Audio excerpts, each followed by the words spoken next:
திமுக ஆட்சியில பாஜக ஒரு கவுன்சிலர் தொகுதியில அவங்க வந்து ஒரு சொட்டு தண்ணி நிக்கல அப்படின்றாங்க. நீங்க ஏன்டா பொய் பிரச்சாரம் பண்ணிக்கிட்டு இருக்கீங்க அப்படின்ற மாதிரி எல்லாமே மத்த சைடுலாம் போற்றி ஆக ஆரம்பிக்குது. நான் என்னோடதுக்கு தானே நான் சொல்ல முடியும். நீங்க சொல்றது அப்படி போற்றி ஆகும்போது அப்ப நான் ஒண்ணு கேட்கிறேன். இந்த ஆட்சி பாலும் தேனும் ஓடுது அப்படின்னு சொன்னா, லா அண்ட் ஆர்டர் நல்லா இருக்குன்னு சொன்னா, டிஎம்கே ஆட்சியில இந்த திராவிட மாடல் ஆட்சி மிகச் சிறந்தது அப்படின்னு சொன்னா, நான் சிறந்த முதலமைச்சர் அவர் என்று கூறினேனா?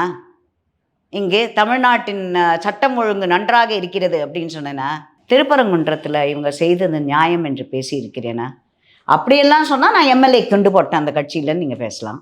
மேற்கு மாம்பலத்தில் வெள்ளம் மழை வந்த போது அப்படிதான் எல்லா இடத்துலையும் போடுவாங்க.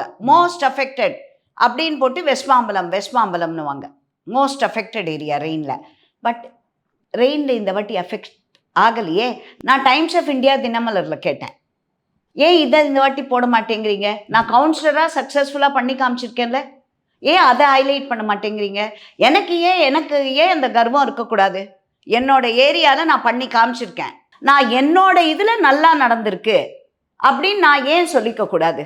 திமுகவோட உறுதுணையோட உறுதுணைன்னு இல்லை, நான் கேட்டேன், அவங்க பண்ணி கொடுத்துருக்காங்க. அதுதான் கேள்வி. ஒத்துழைப்பு வீடியோல சொல்லியிருக்கீங்க, அதாவது திமுக இருக்கக்கூடிய கவுன்சிலர்ஸ்க்கே நடக்க மாட்டேங்குது அப்படின்ட்டு. அது என்ன உமானந்த் அவர்களுக்கு மட்டும் ஒரு கரிசனம் திமுக சைட்ல இருந்து?